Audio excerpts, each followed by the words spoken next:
Voilà, donc bienvenue dans cette vidéo. Nous allons reprendre où nous nous sommes arrêtés la dernière fois. Il s'agit du programme d'immigration au Canada Atlantique. La dernière fois, je vous ai présenté ces trois premières étapes, comment participer, qui peut présenter une demande. Et aujourd'hui, je vais vous présenter comment obtenir une offre d'emploi et la suite de la demande. Donc, je vais faire en deux parties. Donc, si vous êtes dans cette vidéo, ça veut dire que le programme vous a intéressé. Et si vous n'avez pas regardé cette première vidéo, allez la regarder parce que ça sera intéressant de savoir comment participer et qui peut présenter sa demande. Et je vous ai également parlé dans cette vidéo-là du plan d'établissement que j'ai encore ici, qui vous sera nécessaire pour participer une fois que vous avez une offre d'emploi, bien évidemment. L'essentiel, c'est déjà de trouver son offre d'emploi qu'on va voir tout à l'heure. Et une fois que vous avez l'offre d'emploi, vous devez faire ce qu'on appelle un plan d'établissement que vous devrez envoyer absolument à l'employeur pour que l'employeur puisse demander une lettre d'approbation dans sa province.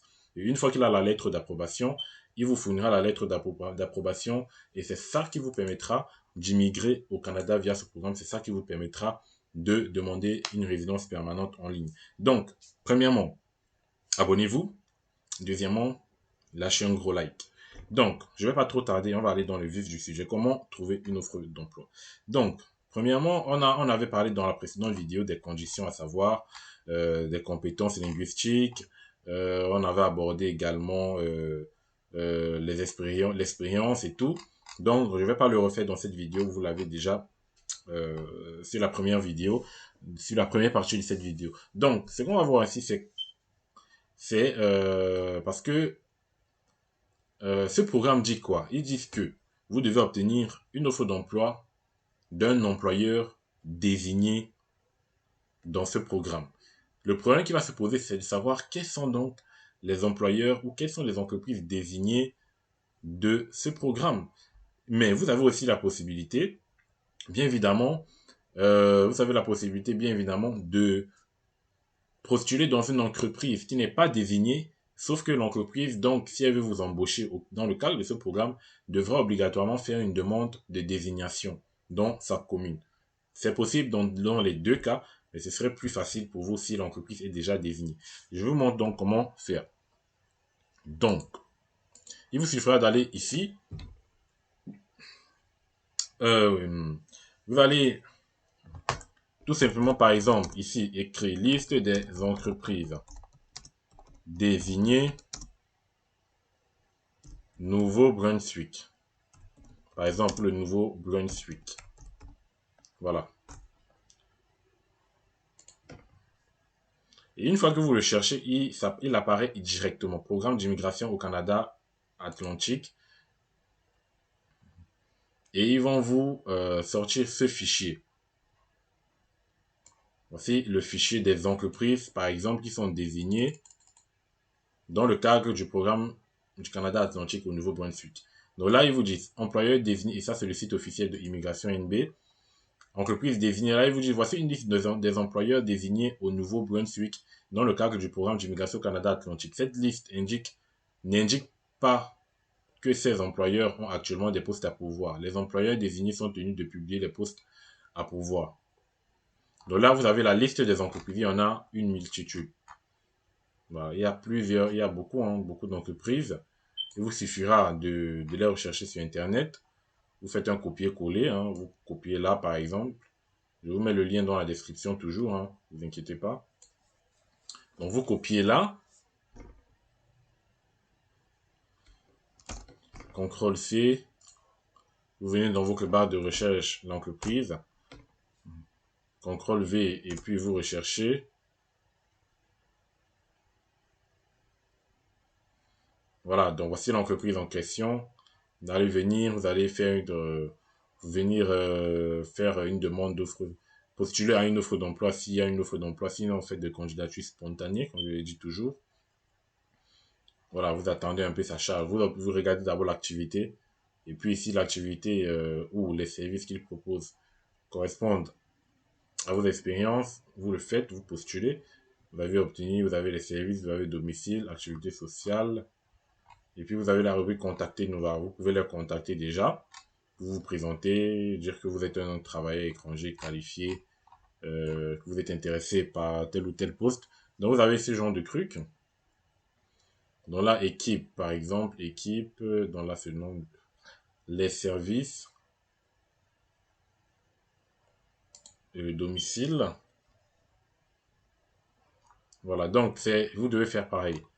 Faites pareil, ici vous avez également le mail que vous pourrez copier et envoyer un mail avec votre CV de motivation, le cas échéant. Donc vous aurez ces possibilités-là. Vous avez ces possibilités-là. Donc là, voici la liste des employeurs désignés au Nouveau-Brunswick. Vous faites pareil pour toutes. Attendez, avant que je ne ferme la page, je préfère, pour garder le lien, je préfère, comme d'habitude, me l'envoyer. Comme ça, je pourrais vous le mettre en description. Donc, je vais laisser ouvert parce que il y a un truc que je vais... j'ai un document que je dois récupérer là. C'est où? Je ne sais pas si je vais le retrouver. Hein.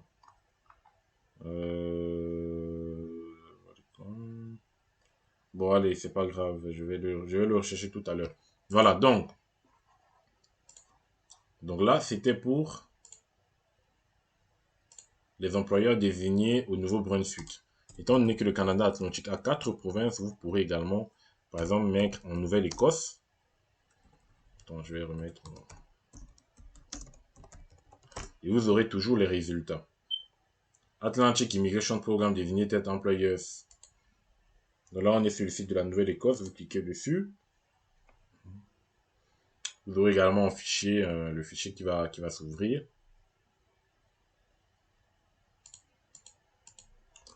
Donc, il vous dit ici, employeurs désignés au programme d'immigration Canada Atlantique. Donc là, vous avez la liste des employeurs. Voilà, pareil. Je vous mets le lien en description aussi. Voilà. Voilà, au moins ces deux provinces-là, je vous les mets en description. Les deux autres provinces, vous pourrez bien évidemment les rechercher vous-même. Donc, je vous ai montré donc comment trouver les entreprises désignées et postuler. Donc, une fois que vous avez ces entreprises-là, vous postulez. Et dès lors que vous avez une offre d'emploi, il vous faudra préparer vos documents. Donc,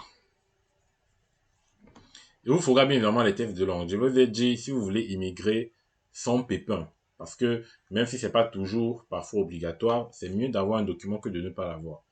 Sinon, ça peut vous ralentir dans vos procédures. Donc, faites les tests de langue à partir de maintenant, si vous ne l'avez pas encore. Dans les tests de langue, il vous faudra un test de langue. Évaluation des diplômes. Si vous avez étudié à l'étranger, vous devez fournir un rapport d'évaluation des diplômes d'études. Ce rapport établit l'équivalence de votre parcours scolaire dans le contexte canadien. Donc, nous allons voir ce que c'est.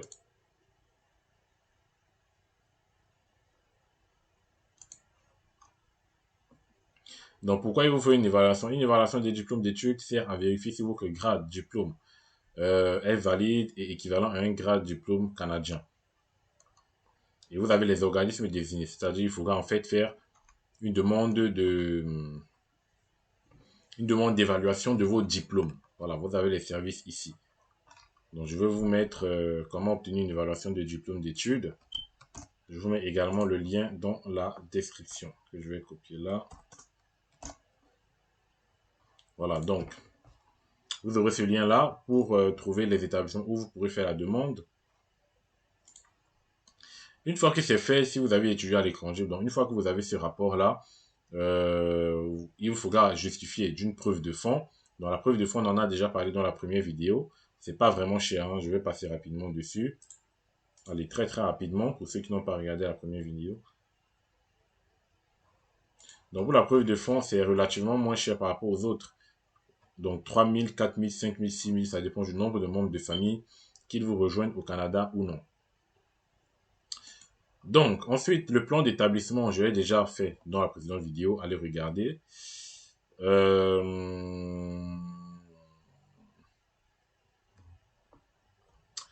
Obtenir un certificat d'approbation. Donc, une fois le plan d'établissement créé, la province doit approuver l'offre d'emploi. C'est pour ça qu'il vous faut absolument le plan d'établissement. Et c'est l'employeur qui s'occupe de ce processus, c'est pas vous. N'envoyez pas de demande de résidence permanente avant d'avoir confirmé auprès de l'employeur que votre offre d'emploi a été approuvée. Donc, vérifiez bien cela auprès de l'employeur si ça a été approuvé. Et si la province approuve votre offre d'emploi, elle vous enverra un certificat d'approbation par la poste. Joignez-la à votre demande de résidence permanente. Maintenant, en ce qui concerne la demande de la résidence permanente dans le cadre de ce programme, donc ça se fera un peu comme toute autre demande. Hein. Vous aurez à payer les frais pour les données biométriques. Première étape, ça sera de remplir la demande en ligne. Bien évidemment, vous avez le portail de demande de résidence permanente. Si vous voulez, je vous mets le lien directement. Je vais mettre le lien directement dans la description. Donc là, vous avez le portail. Donc, je vous mets ce lien en description aussi. Pardon. Voilà. Vous pourrez créer votre compte. Ensuite, vous allez remplir le formulaire. Donc, vous avez les formulaires que vous devrez remplir. Renseignements supplémentaires, si c'est le cas. Renseignements additionnels sur la famille, annexe A antécédent et le formulaire de demande numérique. Vous devez remplir ces formulaires-là. Vous devez aussi remplir ces formulaires PDF. Vous n'avez pas besoin de les signer, les télécharger dans votre demande en ligne. Et en tant que demandeur principal, vous signerez électroniquement pour l'intégralité de la demande, y compris celle des membres de votre famille. Liste des contrôles des documents. Donc ça, en fait, c'est la liste des documents dont vous aurez besoin. Liste de contrôle des documents, c'est-à-dire ça vous permet de contrôler les documents que vous avez en votre possession. Dans le formulaire, une fois que vous avez un document, vous devez juste cocher ici pour dire que vous avez ce document. Ici, vous devez regarder, hein, si vous avez le document, vous cochez. À chaque fois, vous cochez. Renseignements supplémentaires, liste des voyageurs, additionnel sur la famille. Si vous avez fourni les détails sur l'époux, les enfants et tout, vous cochez. Et ainsi de suite. Voilà, c'est ça en fait le formulaire de contrôle des documents. Donc, je sais que vous voulez tous les liens. Je pense que je vais vous les mettre aussi en description. Ça sera plus facile pour vous d'avoir accès à ça. Donc, je vais quitter. Ensuite, compléter et signer les PDF suivants s'ils s'appliquent à vous. Dans le cas échéant, si ces formulaires s'appliquent à vous, vous devez les compléter et les signer. Déclaration officielle d'union de fait et déclaration pour parents tuteurs qui n'accompagnent pas un enfant mineur. Ensuite, vous aurez le formulaire que l'employeur doit remplir. Offre d'emploi présentée à un ressortissant étranger, ça c'est l'employeur. Votre employeur doit remplir le formulaire, l'imprimer et le signer à la main, faire une copie, vous l'envoyer. Vous le demandeur, vous devez lire la déclaration et apposer votre signature à la main au bas du formulaire, faire une copie et la joindre à votre demande en ligne, votre demande de résidence permanente. Suivez toutes ces étapes. Si vous voulez vous faire représenter, vous pouvez recourir au service d'un représentant en immigration. Donc ça, si vous voulez, vous le faites.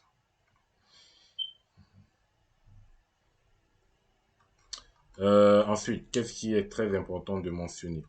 L'étape 3, voilà. L'étape 3, donc on a fait la première étape qui était de remplir la demande, remplir les formulaires et ensuite, la troisième étape, c'est de payer les frais en ligne. Voilà. Vous devez avoir une carte bancaire, hein. Tout se fait en ligne maintenant. Donc, cherchez à avoir une carte bancaire aussi.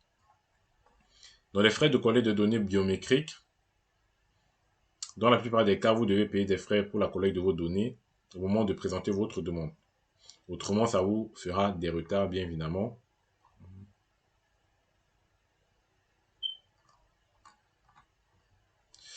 Et donc, trouvez un point de collecte près de chez vous pour les données biométriques. Si vous n'êtes pas, si vous ne savez pas où vous pouvez le faire, donc là, vous avez les zones de collecte. Hein.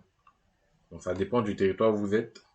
Vous pouvez filtrer ici, vous entrez le nom de votre territoire. Et puis, normalement, ils vont vous... Donc là, c'est classé par ordre alphabétique. Abuja et tout. Abuja, je crois, c'est... J'ai oublié, c'est pas en Éthiopie, ça. Bon. Par exemple, si vous êtes à Douala, bon, disons au Cameroun, tout simplement, vous allez mettre ici, au Cameroun, pour la collecte des données biométriques, c'est à Yaoundé. Donc, vous avez le site web avec rendez-vous et tout. Voilà. Vous avez, voilà, il vous donne tous les détails, vraiment, tout ce qu'il faut. Donc, moi, je vais retourner derrière. Ensuite, la quatrième étape qui me semble être la dernière étape, ça sera de soumettre la demande. Une fois que vous avez fait vos données biométriques, vous soumettez la demande. Donc, avant de présenter la demande, assurez-vous d'avoir répondu à toutes les questions, signer électroniquement votre demande et tous les formulaires, inclure votre reçu de frais de paiement et télécharger tous les documents à l'appui. Donc, lorsque vous allez créer une demande, on va vous demander de télécharger les documents à l'appui. Si vous souhaitez une vidéo sur comment faire concrètement sa demande de résidence permanente, vous le mettez en commentaire, on fera une vidéo dessus. Comme ça, je vais vous montrer comment créer le compte via le portail et comment remplir soigneusement son compte. Si vous souhaitez une vidéo dessus, mettez en commentaire. Donc là, il vous dit ici, la demande est incomplète, nous la rejetterons et vous la renverrons. Vous devez corriger les erreurs et nous la renvoyer. Voilà, donc voilà toutes les étapes qu'il faudra suivre pour participer à ce programme. Une fois que vous êtes éligible, une fois que vous avez l'offre d'emploi, vous devez avoir donc, une fois que vous avez l'offre d'emploi, vous devez demander le plan d'établissement, voilà, que je cherchais.